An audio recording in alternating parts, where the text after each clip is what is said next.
and you're right now watching the official Copa America English stream. If you just tuned in, we're getting ready for the third series of today of the 5 series this group contains of.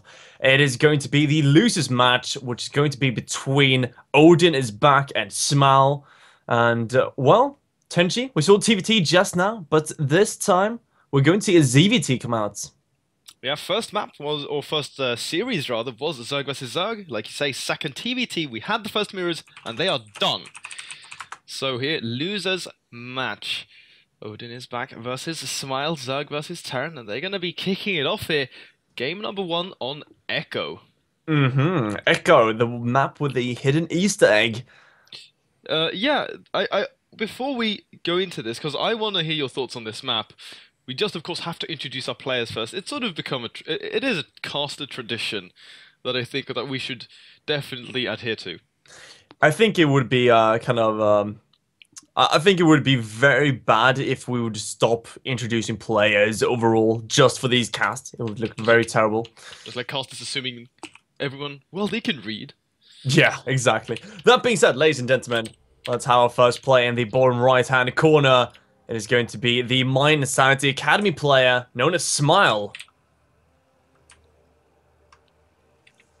Question is he smiling? Down in the loser bracket. It's going to be a hard fight. Up in the top left, his opponent in the blue. It's going to be Shots. Odin is back. The one-eyed Zerg. The one-eyed Zerg. Well, that kind of is going to be annoying, as you have to look around a lot for the minimap. But who knows? He might be able to pull it off anyhow. So, okay, a bit of information just here. So, it seems like we managed to miss out the logos in-game. So, you're going to see Tenchi here really quickly just pasting on a bit of overlay. It's going to take just a few seconds, most likely. But just so you know what's going on, so that, you know, he's not going completely crazy and just dragging in some weird stuff. And, of course, this event is backed by Blizzard. And, of course, it's called Copa America. So, it is worthwhile having on, so it's just not a blank screen with the WCS 2.0 overlay on it. Yes, there we go. It actually really smoothly sorted itself out. Fitted perfectly here. And so now we have these logos, you can see there. We have everything. And now you actually know it is going to be Copa America, because we have it right there under the StarCraft 2 logo. So everything is where it should be. Yes, and, well, hopefully, I think we've got everything covered now. Of course, you're working with just about 10,000 different pictures right now, and like different what's it called? Not resources, but it's called what do we call them again? Like we have assets. Yes. The assets. I don't know what happened. I think after 2 a.m. my vocabulary just dies. I think it's a general rule for me. Oh yeah, keep that in mind, guys. We're actually running this at like ungodly times locally in Sweden. I actually woke up 1 p.m. today. Or like yesterday, technically, but I hate being that guy. So I'm just gonna say today. I woke up like 1 p.m. and I still thought I was casting. My mind was completely messed up from casting all day long. I think. All night. Oh yeah, I think like including prep work, we actually did 12 hours of casting in a day. We've been working fairly hard. Not to pat ourselves on the back too much though. Oh no! Oh no! As a commentator, when running these kinds of things, you actually have considerable amount of spare time. To be honest, we had some time before the Config Cup qualifiers back in March. We actually had tons of time doing nothing almost. It was comfortable, but you felt very unproductive. Yes. But you know what? We're all StarCraft 2 geeks. We have all been unproductive sometime in our lives. But let's not be unproductive right now, because there's actually things happening. Smile going for the opener Reapers into the low ground CC. But only that. He's going to get that bunk off, and that is going to spell some trouble for Odin. It's going to force more lings than he's comfortable making, even perhaps a spine crawler. I think he's going to let that finish. We'll have to see though. However, Smile, how many Reapers he goes up to? There's number 3. I was looking for it.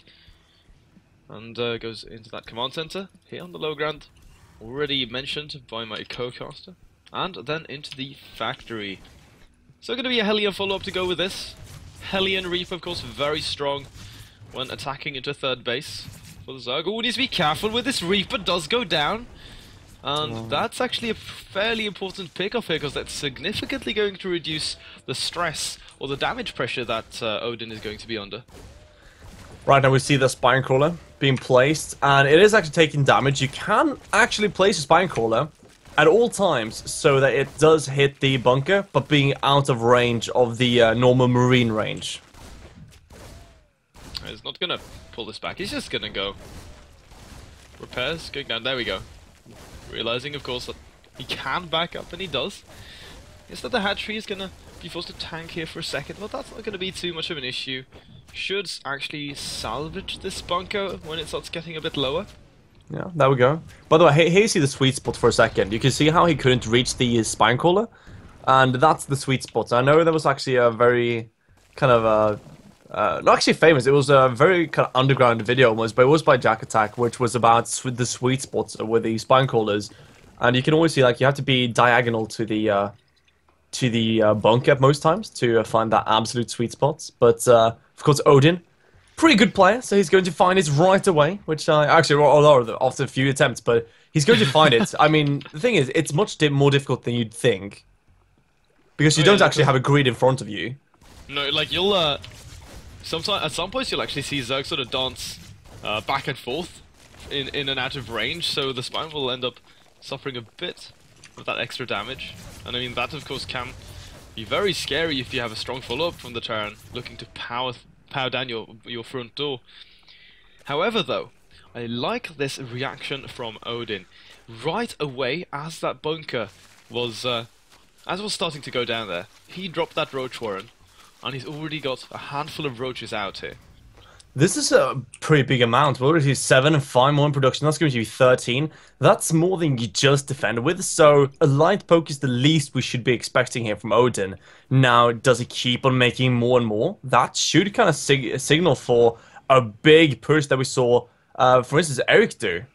Yeah, he's hiding the number of roaches right now, so oh, never mind, he just runs into those Hellions, but he was keeping them in the dark there for a second, cleans up the Reapers as well, and now roaches making their way across a Banshee out though here for Smile, and there is no burrow, so these roaches are going to be on a timer, so we'll have to see how much can Odin get done with these. So how it usually works is that you have a timer, as you say, because of that Banshee, especially when the roaches have to kind of stand still, but you still have a lot of roaches, and the Banshees don't really deal enough damage. 2 Banshees, with the second one coming out there, is actually enough to soon enough clean this up. But the bunker doesn't even finish. You just have no siege tanks, and the Hellbats won't really do anything. So this will absolutely force the Natural to go up, and actually trying to go for the main base should kill off at least a few add-ons or structures. Gets down a depot. More roaches streaming in. He actually dodges that Widowmine, so he's going to go and try to do as much as possible. This is smart. Yeah, he's actually supply blocking Smile, and if he can bring down this second depot, it's going to be a fairly heavy one. Once again in the red. Yeah, probably won't get this last one, I believe, especially with the repair trying to come in here. Oh, nice. Focuses on those SCVs. Going for those targets of opportunity as whenever he can, so he's going to get some okay value out of this. I mean, we've seen attacks with roaches virtually do nothing. This at least got something to happen. Denied mining time, supply block, killing a couple of workers. Yeah, I think it was 3 supply depots, a bunker, and maybe, what was that, 6 workers? So, yeah, 6 SCVs. That's pretty good. He also got 2 Hellions, so it was decent trade, I have to say, indeed. Now, triple Banshee from Smile. So Odin kind of knows what to expect from Smile. That is going to be mech, and he can absolutely defend against this with the Mutas popping out. Yeah, this is going to be a little tricky for Smile. He does have that cloak, but there's already an Overseer in the field. 2 actually. And these Queens as well, so there's going to be a lot to kill these Banshees with. Focus firing with the Queen in the center, but already a Transfuse going down second one as well. The Banshee in the red. Needs to be careful. He's actually going to be able to get out of there, but these Widowmines wasting their shots on one of those Overseers. Could have been a lot better, but Smile gets out with the most valuable units, of course, being these 3 Banshees. So, Smile right now, a bit in a corner, is going to be forced into that Thor production. Now, here's what would be brilliant. If Odin actually didn't get +1 for Flyers and didn't get more Mutas, instead just went completely haywire with Roaches, he could probably just bust Smile down after being so far ahead. Or not like miles ahead, but he's pretty decent, has a pretty decent advantage here. Now, the thing is, when you go for Mutas like this, the most common response for the Terran is just massing out Thors, because you need those 4 or 5 Thors to really survive against the big Mutacloud.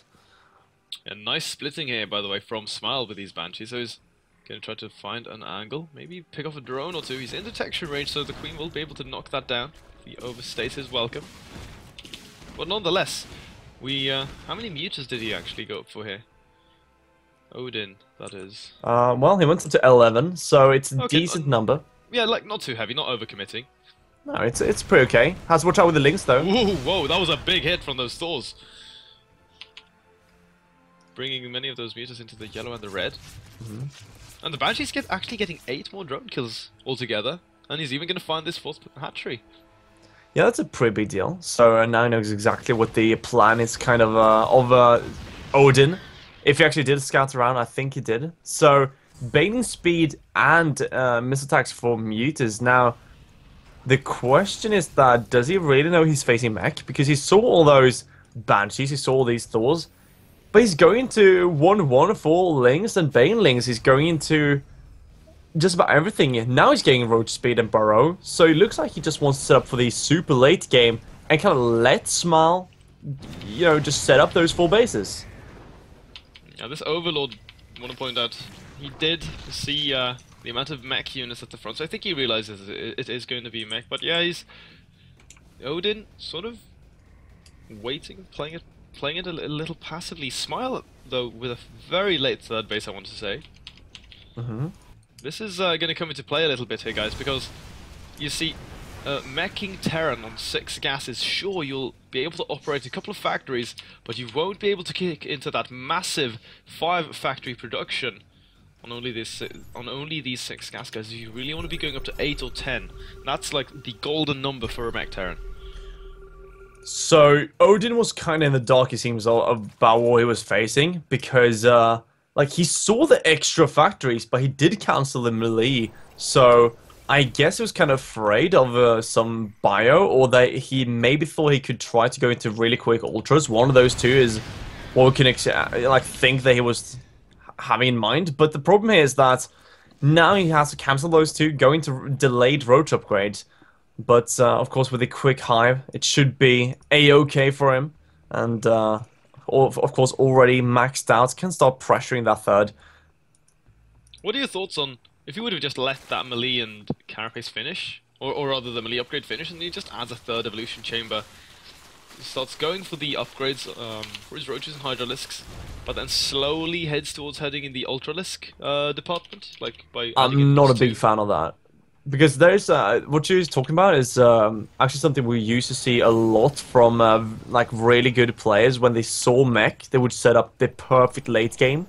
The problem is, though, when you face mech nowadays, unless you're really good with swarmers, like Snootis, for instance, or you're, super good with your transitions, you don't want to let the mech turn go into late game rather than actually get your late game perfect in most scenarios.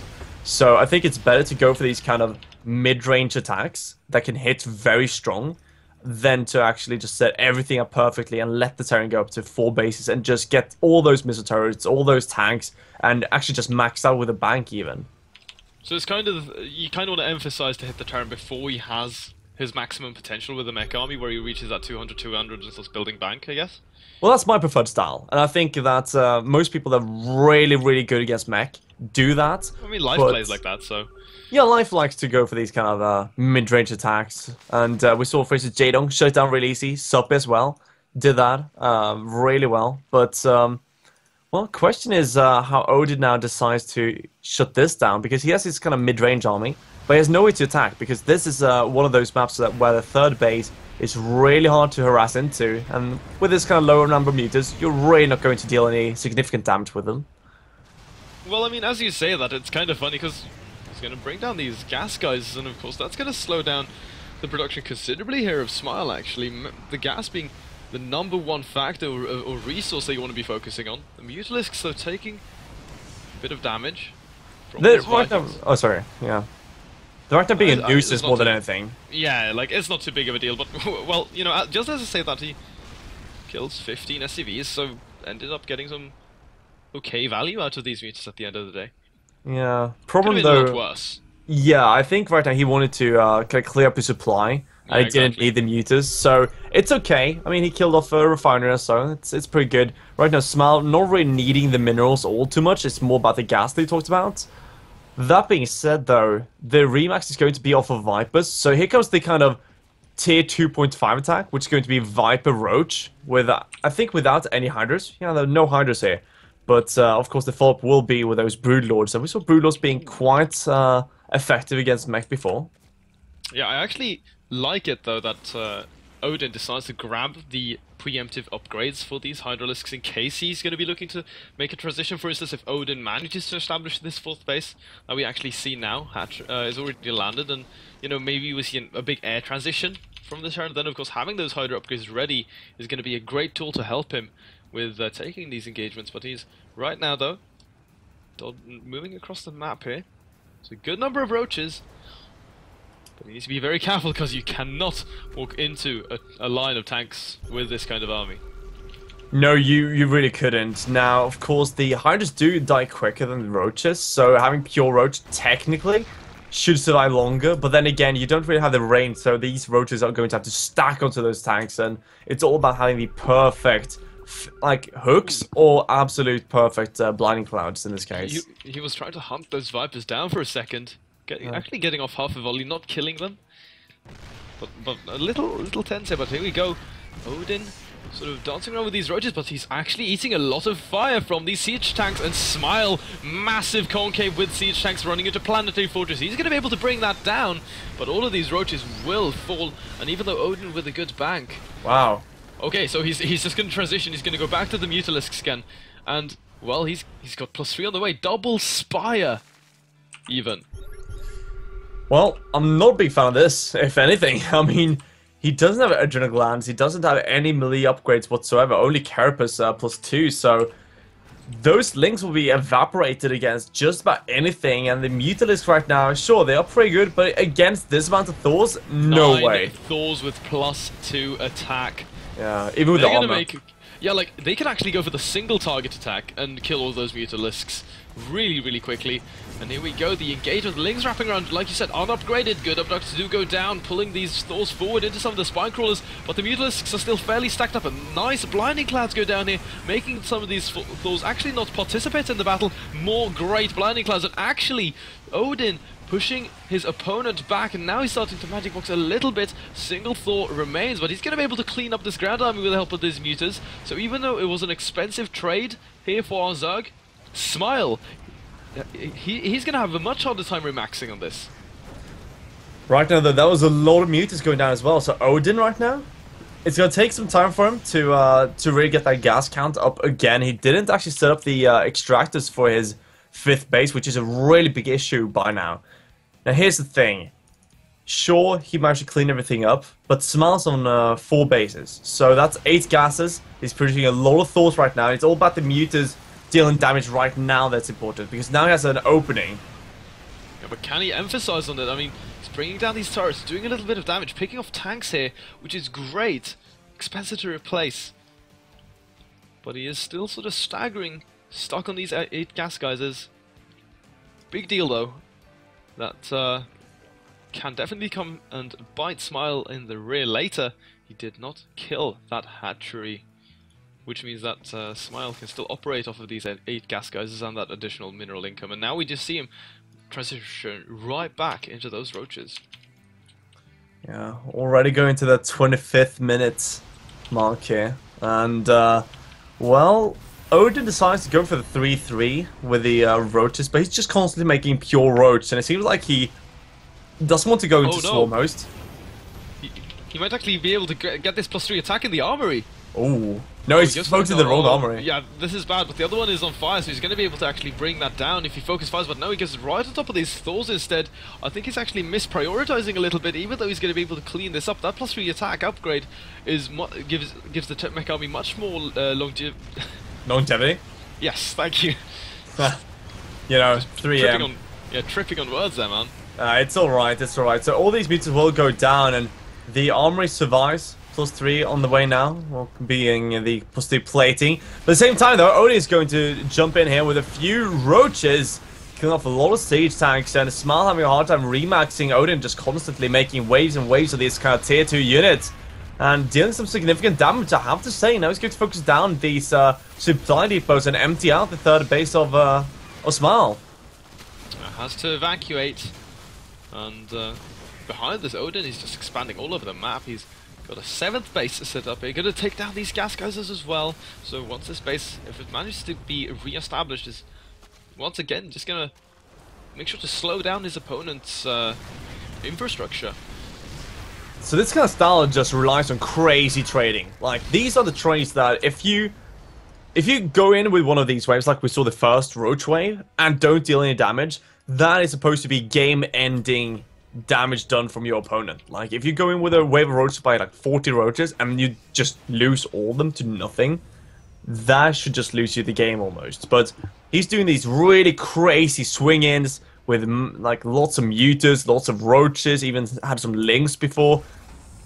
Kind of interesting. I haven't seen it work all too well, but well, right now he manages to pull it off quite late in the game still, and he's kept Smile on a pretty low army supply.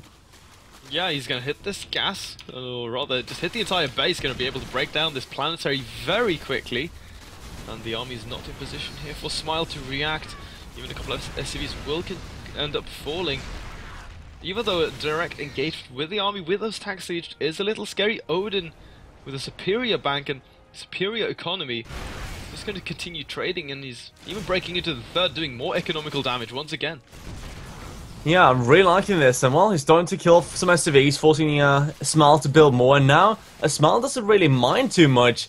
Now his minerals start to get fairly low here, and once again we see Odin trying to run away with his roaches. He does still have a big roach hydra army with 3 vipers ready for abduct, and actually all these siege tanks are very stacked up. I think 2 blind clouds would be enough to shut down most of them, 3 to shut down all of them if you have perfect. Yeah, that would just spell disaster here actually for Smile, because these are the only things sort of keeping him in position, giving him some ground control. Siege tanks, of course, excellent units at controlling space, but Blinding Cloud completely nullifying that, which means that the Zerg ground army could be able to get right on top of that, and that would just pretty much end the game. I mean, Smile from this position, or rather, if we go back maybe 15 minutes in the game, he's sort of been playing from behind, I really feel.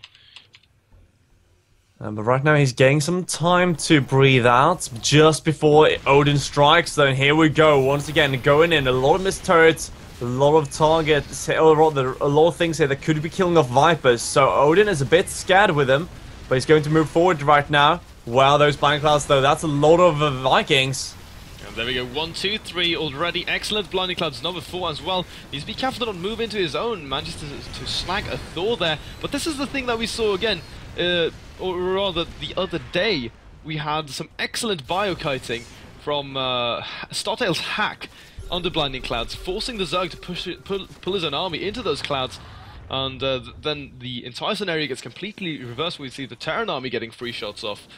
So that's something to watch out here for Odin, but of course with this, he's just been trading so well, while establishing a really strong economy behind all of his attacks.